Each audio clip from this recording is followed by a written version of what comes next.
Infinite realms of light and dark convey the Buddha mind. Birds and trees and stars and we ourselves come forth in perfect harmony.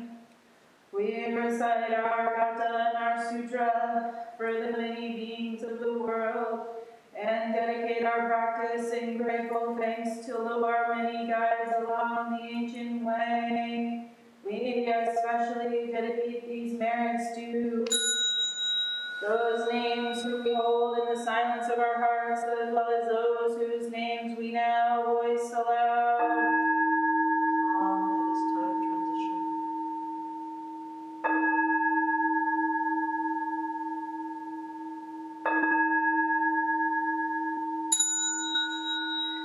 May we live in perfect peace with Buddha Dharma, and may we realize the Buddha way together.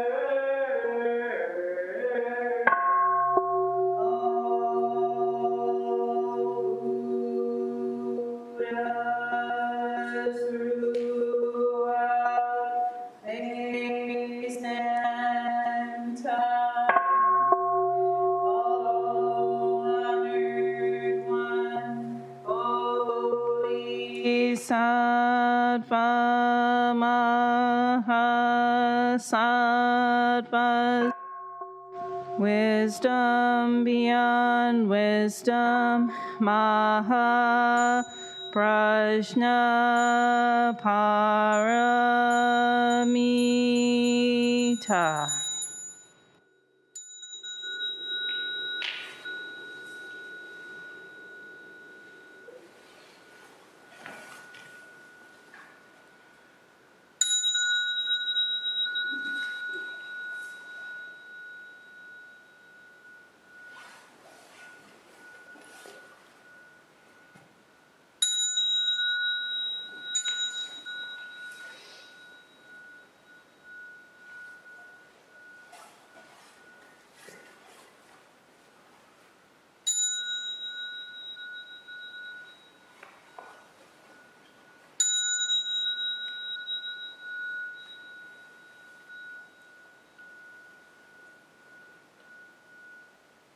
Please be seated for Manda.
Roshi, are you there?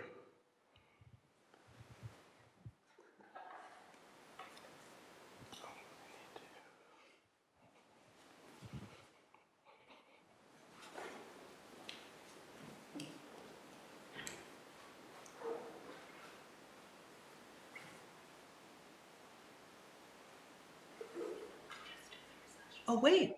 Look, we're on that screen, I think. We're all on that screen. So, Doan, we can hear you. This should be on speaker mode. Oh, I think I have it pinned. We're going to get this down quickly. Just a minute. Okay. Are we coming through at all in the Zendo? Renton, we can hear you. We cannot see you. We're working on the visual. Oh, better to see than hear, I suppose. Oh, there we go. I don't know if Is it? This is okay. Yay. Look at all you. Whoa. But this is so interesting. How about that? So hello everybody. Thank you very much for being here. How bizarre and how wondrous, kind of at the same time, right?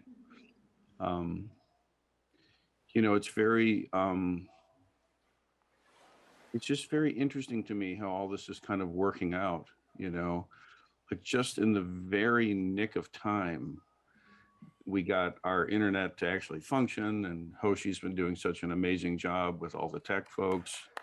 What an unwelcome thing it is to catch COVID. And yet still, even though I'm in COVID lockdown, we can interact. And not only that, I don't know if you folks can see, but there's quite a number of people here in the Zoom environment. And so let's see if we can actually make this work somehow, right? Where we can have those of us who are fortunate enough to be in this physical space together can enjoy that and be nourished by that. And those of us that are fortunate enough to be connected in this virtual space can be connected with each other and also with those in the temple together. So it's amazing that this is happening. I'm grateful for everybody being here. Doan, do you want to give a few opening comments before I throw out a little Dharma goodie for our conversation together? Sure. Am I on? We can hear you, but we can't see you. Go ahead. I'll work on the video while you're talking. Okay. Well, thank you all for being here. This is really this is the new world, isn't it? It's fascinating because we're in this sort of meta zone of literally the temple is like a few yards away and you all are in Zoom land. And I'm sitting here in the Marie Antoinette bedroom. Yeah, pretty amazing. So thank you all for being here, and I really look forward to our discussion together. And may it be fruitful, may it really be awakening and enlightening, and nourish all beings throughout space and time. A technical note, Roshi and Osho, is whoever's on Zoom can talk, and it will just take about 20 seconds for some reason. We'll have to work on that before we'll see your video, but we'll hear you right away. Anybody in the Zendo who's talking, I will bring you the microphone, and please talk into the microphone, or the people on Zoom won't hear you well.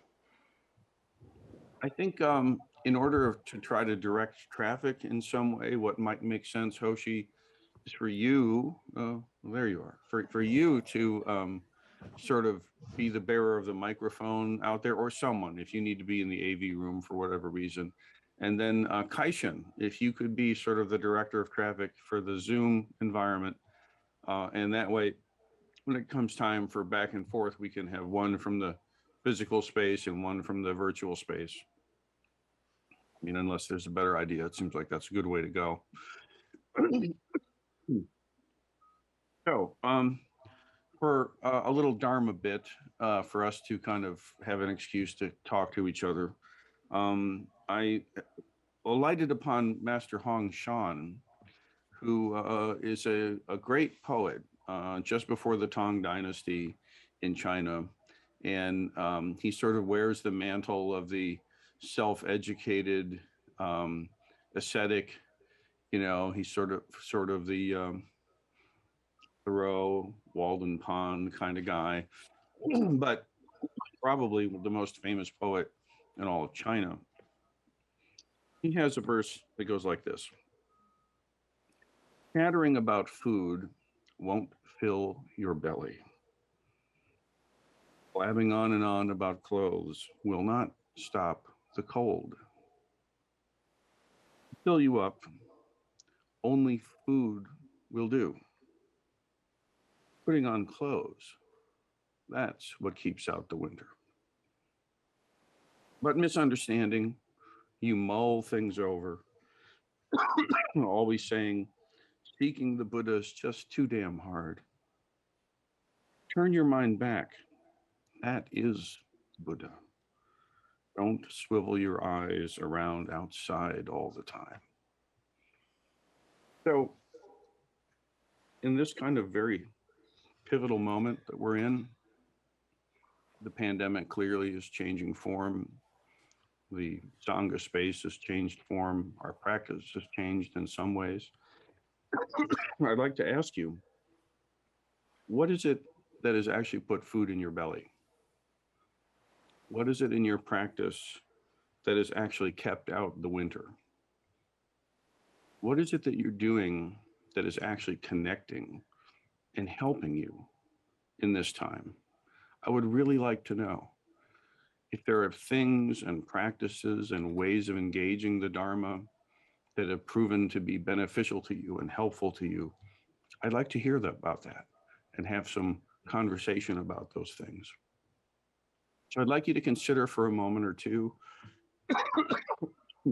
what's been working, if anything. What has been actually filling the belly and keeping out the cold and allowing your practice and yourself to continue and thrive in this environment of change and churn? If you have something to contribute, a question to bring, a comment to make, a practice to share, let the appropriate folks know, and we'll have some conversation about this together. So Hoshi, how about someone in the physical space first?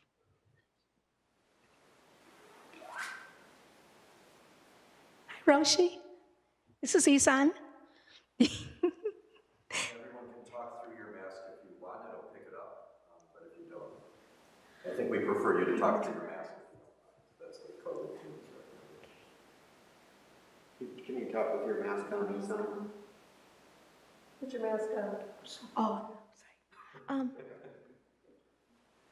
You were talking about being nourished in our practice, and sometimes it's the strangest things you don't expect. You know, I get surprised all the time. And you texted me a couple Monday nights ago and said, "Dear, will you be at the morning practice tomorrow?" And I'm like, I have trouble getting to the Sunday session. And I said, "Well, teacher, do you want me there?" And you kind of said, "Well, yeah, we'd love to see you," basically. And I said, "It's okay. I'll set the clock for 5:45, and we'll see what happens." And so I came on that Tuesday, and I came on that Wednesday, and I came on that Thursday. And I'm like, what the hell's going on here? I don't like getting up in the mornings. I hate alarm clocks. I don't like going outside in the cold to Toledo, across the bridge. But for some reason, and I don't understand why, this has been so nourishing for me. It's something I would never have imagined that I would do, because I say this is not what I do, but it is now. And I just want to thank you for your invitation. I hadn't planned on it. I hadn't considered it. I thought that's real nice. So I want to thank you. I appreciate you. Thank you, Isan. You know, it's a funny line in the teacher's seat, because on one hand, it's very important that the teacher does not chase students. We're not in the business of selling anything or convincing people or trying to collect folks or anything like that. So they're very strict kind of guidelines about that, actually. But at the same time, that personal invitation sometimes is exactly the right medicine. I remember a story about Maizumi Roshi, where one of his students, who later became an important successor, was going to leave the practice. This was back in the 70s. And Maizumi just looked at him and said, "Please don't go. Please stay." And with that invitation, this person said, "Well, no one's ever actually cared about me being anywhere before. So I stayed. And then that ended up being a very important Dharma heir to the Roshi. So this invitation is an invitation actually extended to all of us. And it's an invitation to find our way home, really. This business about it's not what I usually do. Well, that's only true until it's not.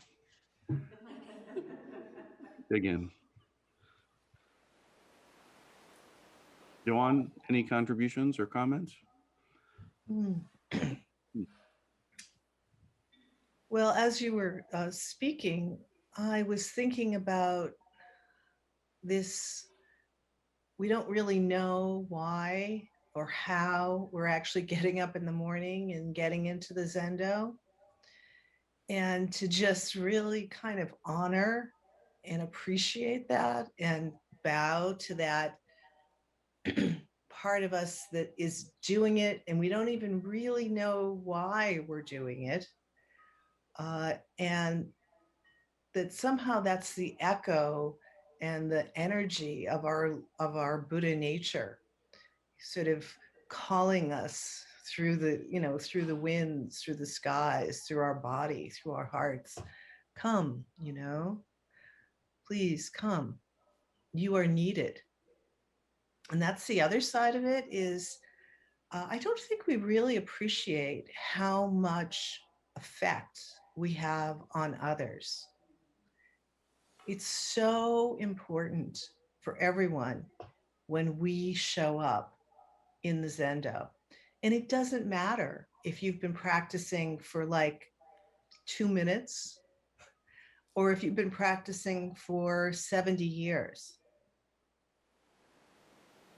Just showing up and, listening to that call and heeding that call, even when we don't even know fully what's going on. This is so nourishing, not only for our Sangha, but for the world. And we're particularly in this moment, I feel in history, in human consciousness, where all of us showing up is so important. It's kind of like that butterfly, when the wing flaps on the other side of the earth, we feel the breeze. So thank you all for showing up and honoring your Buddha nature.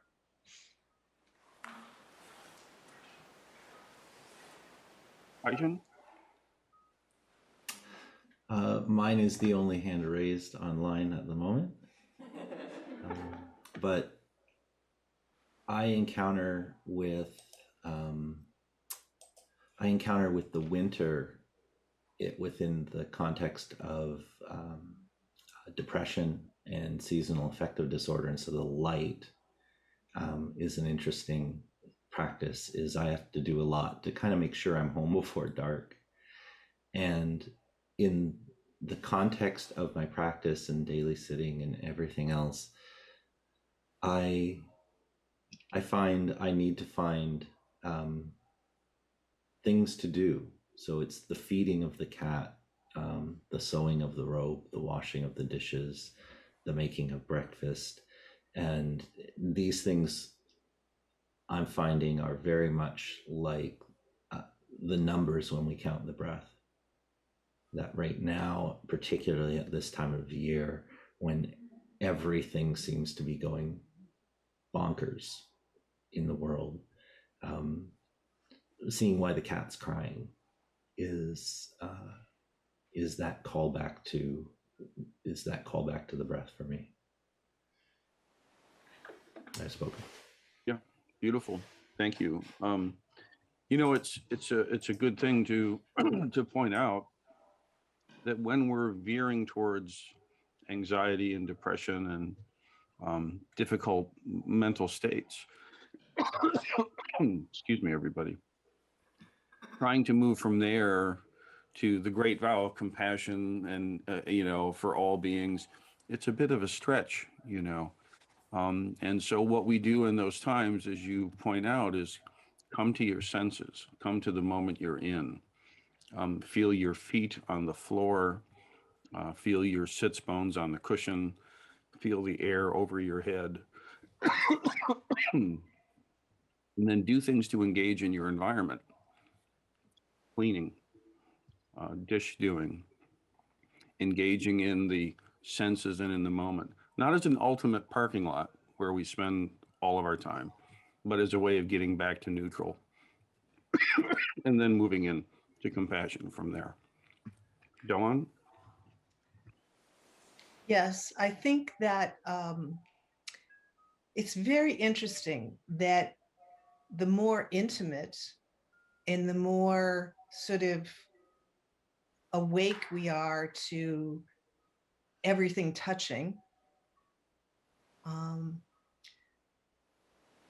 that is the portal, that is the gate to the most expansive and sense of ease and comfort and being at home. And at first it seems sort of maybe a little counterintuitive, because it's like you're sort of very concentrating on this very seeming small thing, like feeding the cat, very ordinary thing, or washing the dishes. But it's precisely in the ordinariness that the miraculous is occurring. And it kind of doesn't even matter if while we're doing the dishes, we're still having that feeling of like, oh, things are still closing in, but somehow just making that contact is making the whole thing more workable and giving space to some kind of an ease. And that ease is has the same very similar quality to, how did I get to the Zendo? Right? You don't really know where it's coming from or too much about it. There's just that experience of spaciousness, right? Even in the midst of extreme difficulty. And that happens in the intimacy of very direct contact with the body.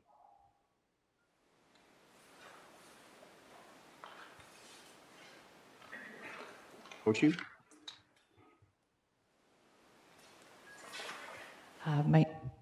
My name is Kyoan, and what's been really useful for me and nourishing is just staying in contact with people and just being really creative with getting together, and lots of walks outside. Haven't had any fires in the backyard recently, but that's definitely something I'm always game for.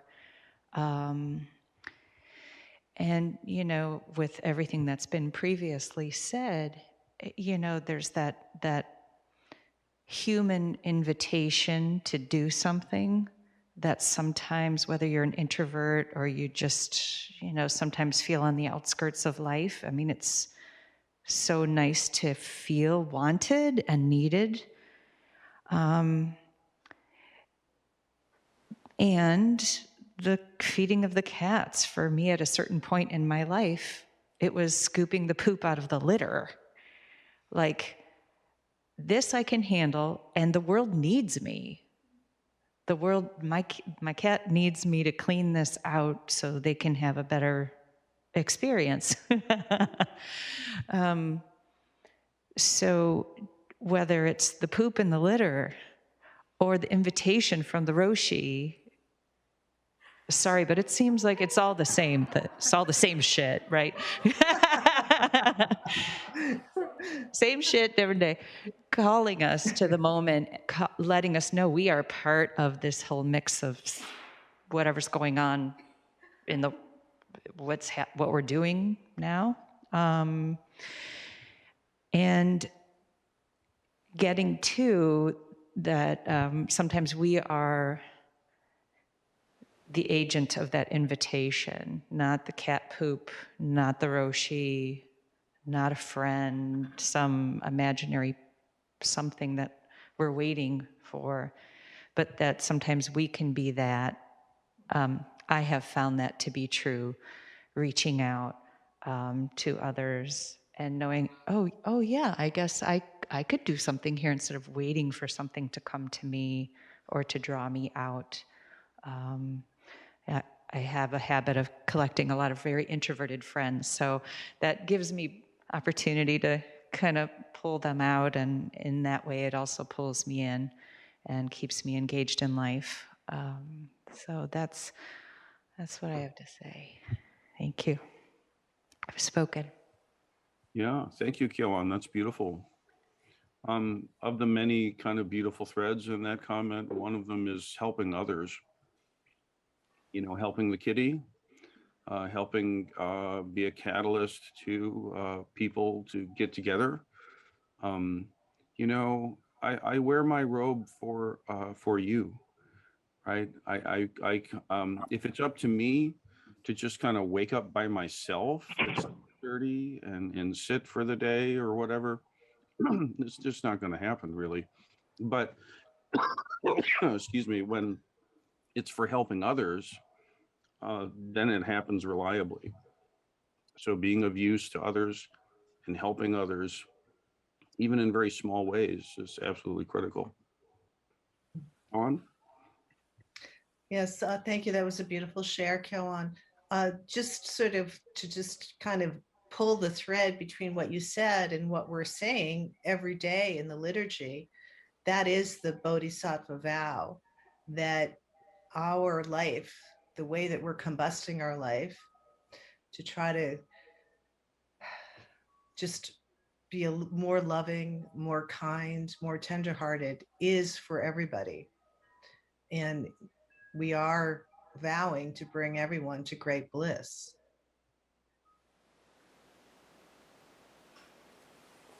Of course, we need to know that for ourselves. You know, physician, heal thyself.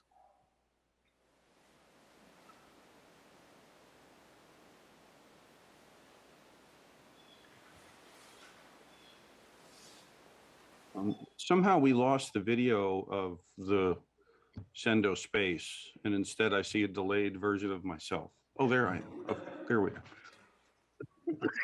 Kaishin, whoever's in this Zoom environment.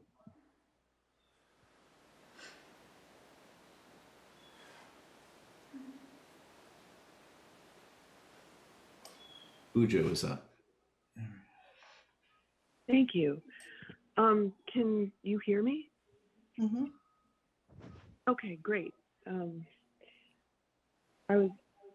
It was so surreal to see Rinse in your face and on the screen where you would be sitting. I can't, I just want to say, Hoshi, you're doing an amazing job with this. This is just amazing that we can do this.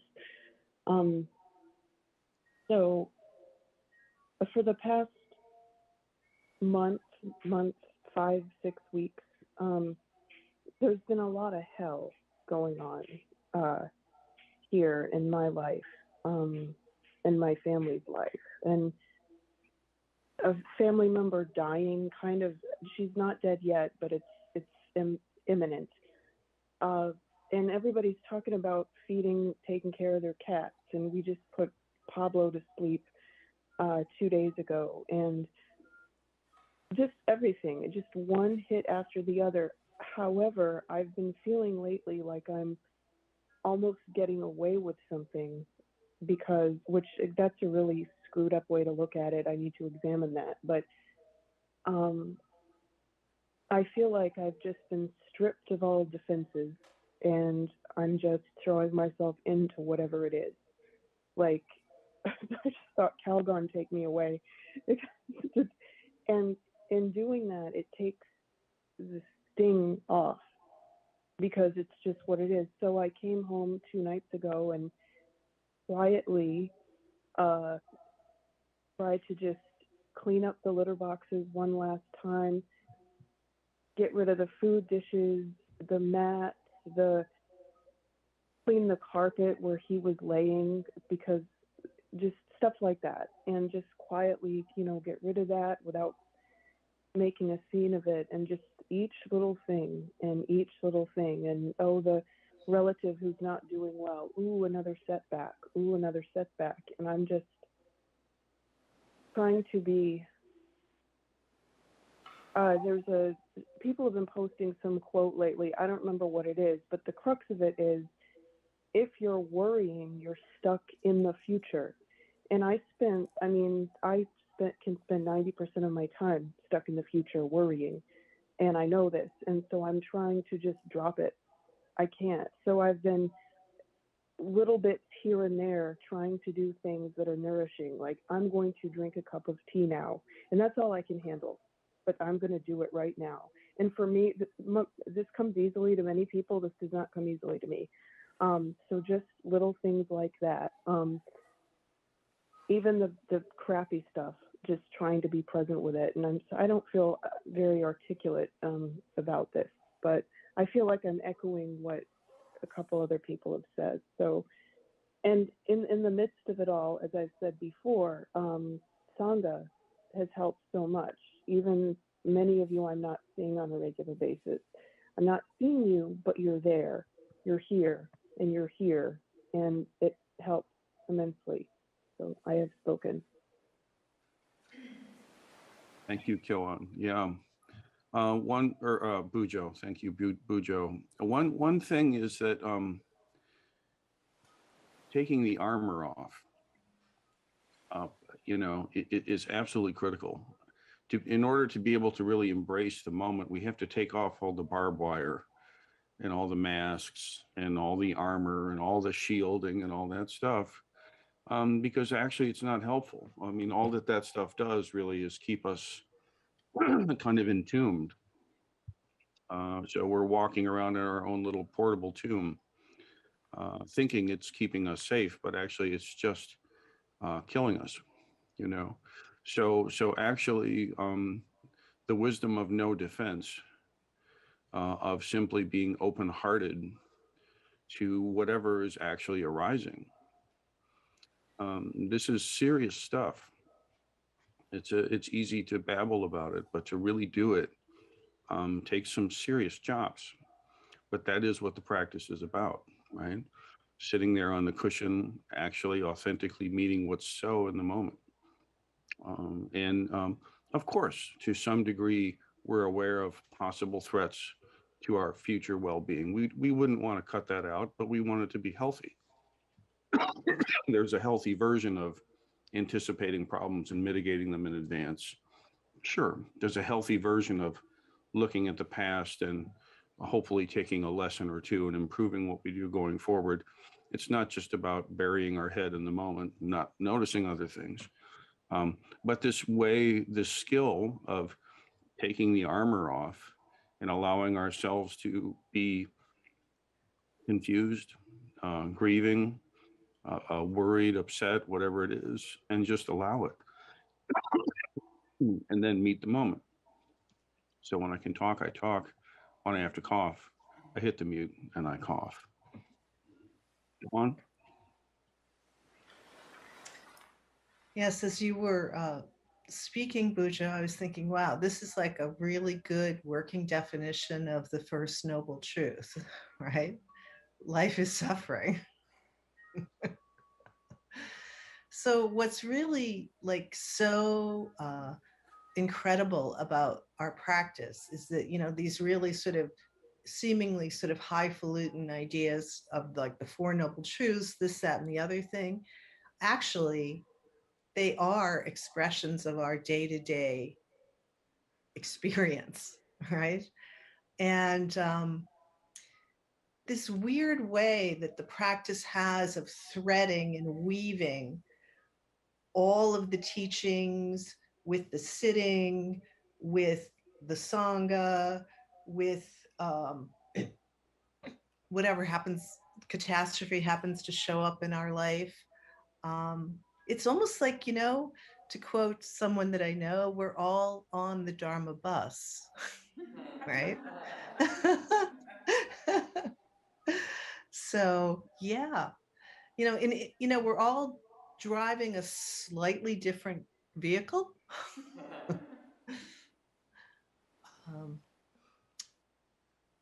but how fortunate we are to have this practice and this, to be able to have a container to understand and experience all this craziness as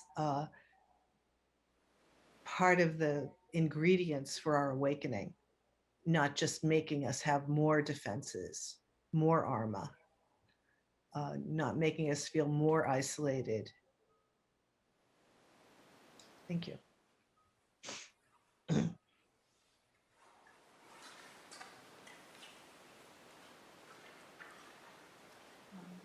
I'm Jakai. There are two things that I wanted to share that are very connected, and they're connected to some of the things other folks have shared already. But I guess they're tied together by the deliberate nature. I find myself having to be, well, I guess I place a context that, like so many people, the combined stresses of what's going on in our lives, what's going on in the world, what's going on around us, that trauma has kind of started to stick to me. And so I have to be much more deliberate about what I'm doing, and so deliberate that one of the things I do is like have a conversation with my heart when I start sitting, that I can't just sit and start breathing. I have to like really connect in my body and be much more deliberate about it than I've ever had to be when I'm sitting, because that trauma is just so like sticking to me. And one of the other ways that I have been deliberate is that work practice is more present for me right now than it's been in the past. It's something I can do, and so I try to think of the things I'm doing as work practice. I light my altar, I do my incense, I bow to my altar, and I do work practice instead of just being kind of swept away into my day. And then I go back to my altar as if it was Samu practice, and when I'm done and I've set my intentions and I dedicate the merit, and I'm just trying to be really conscious in that way to keep coming back instead of being stuck to what feels like the trauma. I have spoken. Oh, beautiful. Thank you, Jukai. I remember a very stressful time in my much younger days, younger life, when, perhaps some of us can relate. I graduated and then, oh shit, what happens now? Everything I had known up to that point in my life was suddenly basically irrelevant. No container of academic anything. And there was, it's intense. But fortunately, I had Zen training. And so I had an altar in my little room in the crack house in Boston that I rented, because that's what I could afford at the moment. And even though it was a very difficult time for me, I had that altar. And it wasn't just something that was kind of aesthetically pleasing. It's a technology. And one of the things that was different for me is that in my prior spiritual tradition, the altar is for someone else. The official priests or whatever, they could go there, but not me. And in Zen training, no, that altar at your house, that's your altar. And it's real. And if you learn how to work it, it will work for you. So it's no small thing at all to go to that altar, fire it up, offer the incense, and then do what you do in your life. It has a very real way of connecting the training and the practice at the temple and at retreat to daily life. So I'm grateful that you have the inner intelligence to make use of that technology And I'm also happy to hear of your own inner intelligence about checking in with your heart before you sit. These kinds of ways of trusting ourselves and knowing how to engage in a way that's healthy for us is absolutely critical. Thank you.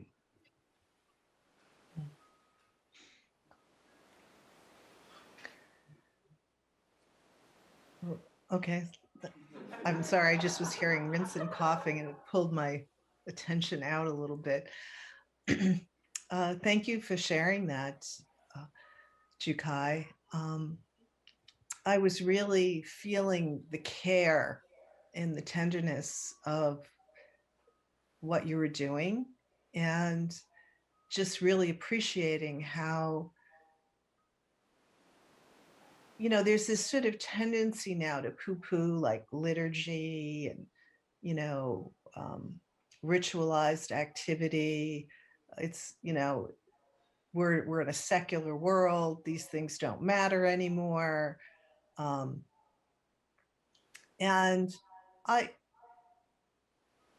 sorry that folks don't get to experience what you're experiencing and what we're all experiencing by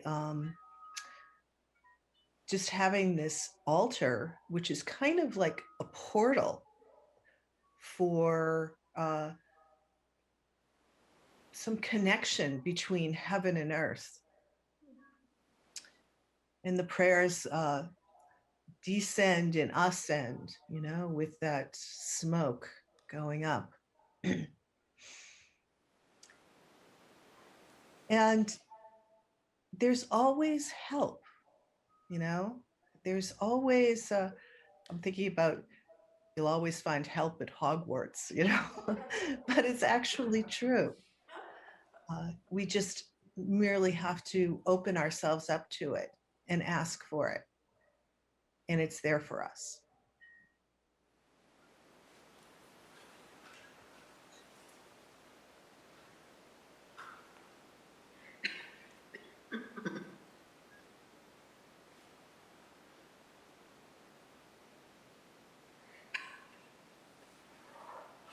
I think next we have Aryu.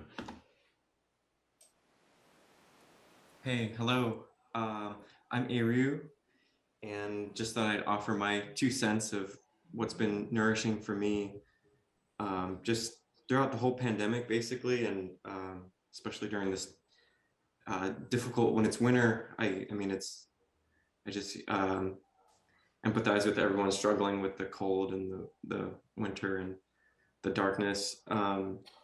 This is, I don't know, kind of been one of the most difficult periods of the pandemic, just the last few months for me, because the first 18 months or so, I was lucky enough to be able to work remotely. And even though it was lonely at times, kind of being a little more isolated, I felt like I had my own little sanctuary just in my own home. And then kind of being mandated to going back in person, it was like, this doesn't feel safe. And coworkers getting COVID all around me. And it's just like, this is just crazy. So it's been kind of stressful. But what's been nourishing is still just trying to carve out time for practice and just sitting, even if I can just do 20 minutes a day, you know, and bowing in front of the altar, lighting, you know, offering the incense, just kind of carving out that sacred space, even if it's, you know, it's tough for me in the morning before work to get everything going and doing that. But even if I can just do it after work or whatever, it's still nourishing. And I just want to share a couple things other things that's been nourishing, like listening to other Dharma podcasts has been really cool. Just listening to other teishos from around the country, and it's kind of cool to just feel connected to like a wider sangha. So that's been really nourishing for me. And then also just getting out into the woods a lot, hiking and running out in the woods. Just even when it's cold out, like it's just kind of energizing and makes me feel more alive. So just wanted to offer those bits I've spoken. Yeah, beautiful, Aryu. Thank you. A few things. One is, I don't know if it's true or not in this situation, but my feeling is that this is kind of somewhat closer to the end than not. And by that, I mean the pandemic. And one of the reasons why I think that is that when something like this hits, it's initially very dangerous and very confusing because people do not know what's happening, and it's all weird. In the middle of it, it kind of normalizes. It's weird, but you kind of figure out what's going on. And then as it starts to end, it gets very confusing again. And this is exactly what happens in armed conflict and war. If you read any military strategy, it's always extraordinarily dangerous right when conflict starts. It kind of, the rules of engagement get clear. And as the thing's kind of ending, it gets way more dangerous and more confusing. And so for myself, I've been noticing that on many fronts with many people in many different areas, the churn is like way up right now. And in some way, I think it has to do with this kind of ending time of the pandemic. It's, we'd like to say it just ends and that's it, but that isn't how it is. It's confusing, it's amorphous, and it's got a lot of churn. Who knows if that'll play out? Maybe it's just another ripple in the wave. But it seems to me that this is a particular time to be careful, particularly now. Another thing to say is that I love the fact that you're connecting with the wider Dharma world. Doan and myself are not nearly, and thank goodness we're not nearly the only voices of the Dharma today. There are many good teachers. There are many, it's never been easier to have exposure to and some experience with other voices in the Dharma. And I would certainly encourage people to feel free and to connect with other folks and other teachers that make sense. One has to have a primary guide. One has to be plugged into a tradition as your kind of root source. Taking a teacher as your primary guide, teachers in our case, this is necessary, but there's no way that would mean, therefore, don't listen to any other teachers. That's one of the surest signs of a bad teacher. Someone who says, don't listen to anyone but me. I alone hold the truth. Don't listen to those other people. I don't know about that. So although there are some people I wouldn't recommend, but there are a lot of people that I would. And so I'm glad to hear that you're reaching out and connecting with other voices. I wish we had more of them, honestly. Can you imagine if we had as many Zen temples as we have McDonald's? Right? This would be and they were real. They were real communities of practice like ours. If that was true, the planet would be in a very different situation for the better. So the more voices, the better. Please enjoy. Go on. Yes, thank you for that reminder that, this Dharma is vast and wide, right? And let us all partake of it. And a lot of times, a teacher will say something and you've heard it 100 times from your root teacher, but something like ping, it just, that connected, So this is a good thing. And it was interesting as you were talking about the churn and the kind of chaos of the moment that we're in. I was thinking, gosh, how different is that really than just sitting on the cushion with your own mind, right? We have so much practice in being gentle and warm-hearted and open and spacious with that craziness. And thank God. And this is actually a moment to really kind of honor the fact that because we have this training, we are not contributing more chaos. We are actually a ballast on the other side. And just really, honor that in yourself.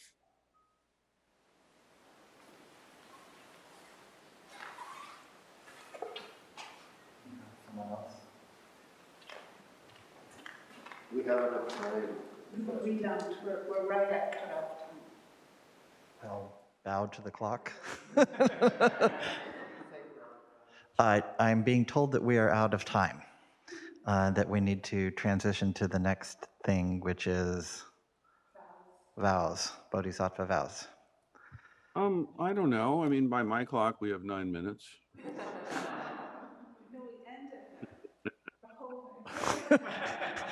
I'm going to give Reverend Shokai to you. Thanks, Shinyu. I'll remember that. So we actually end Zazenkai at noon, which gives us 10 minutes for vows and all that, wrapping up. But please, I'm fine with you going ahead. I don't know if other people have things they have to do.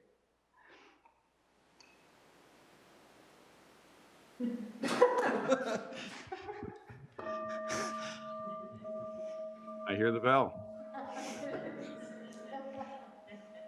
Thank you, everybody.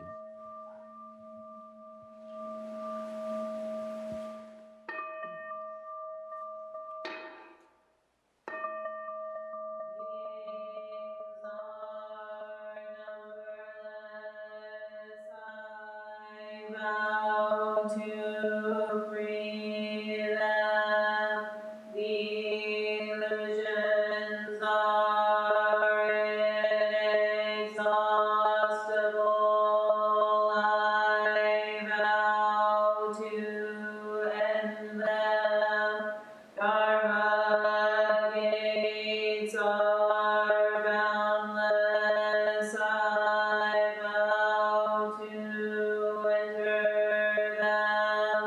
The Buddha way is unsurpassable. I vow to embody it. Beings are numberless. I vow to free them. Illusions are inexhaustible. I vow to end them. Dharma gates are boundless. I vow to enter them. The Buddha way is unsurpassable. I vow to embody it. Beings are numberless. I vow to free them.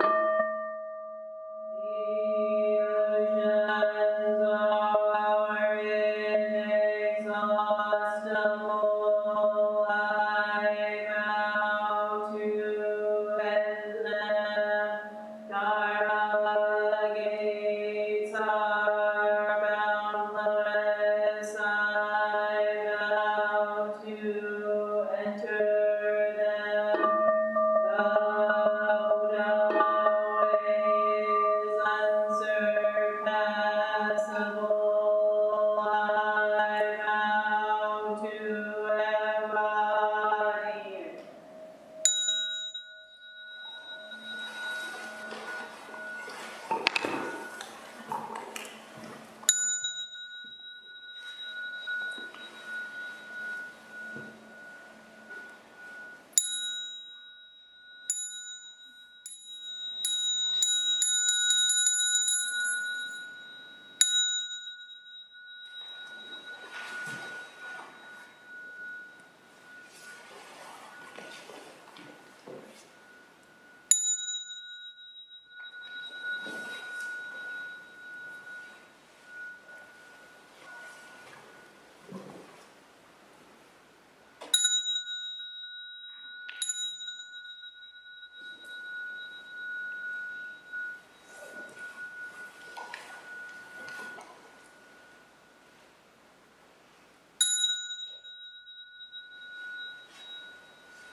All right.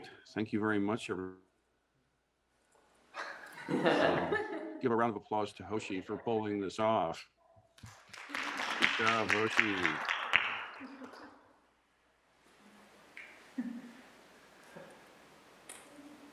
Thank you all. See you tomorrow.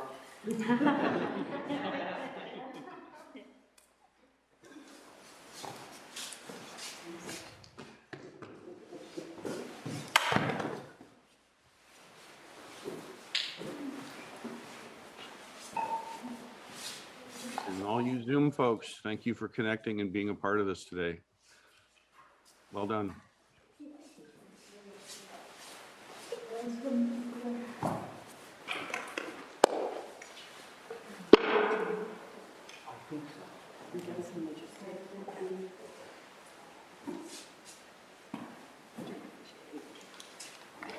Yeah, I think that was. Well, we did find out that the Mountain tried to make the wrong thing, and it had a. Right? She sounded like she was really struggling. Yeah. She did it outside the house, or her toothbrush, all the wrong look. She was fantastic. She was. Yeah. Hey, Tom. Hi. How are you? Wonderful. How are you? Good to see you. Hey, Scott. Hello. I've been talking about her now. Oh. For you. Yeah.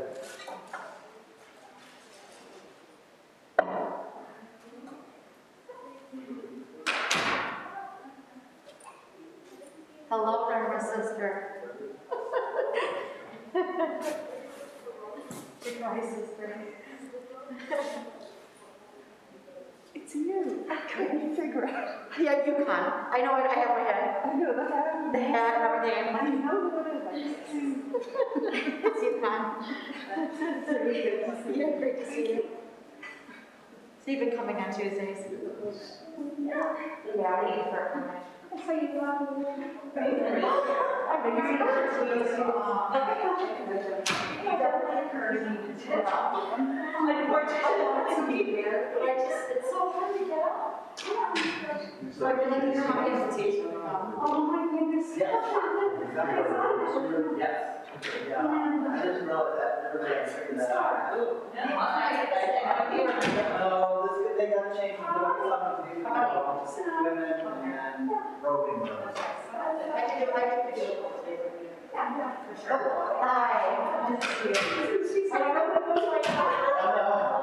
You're all undercover. I see those lines.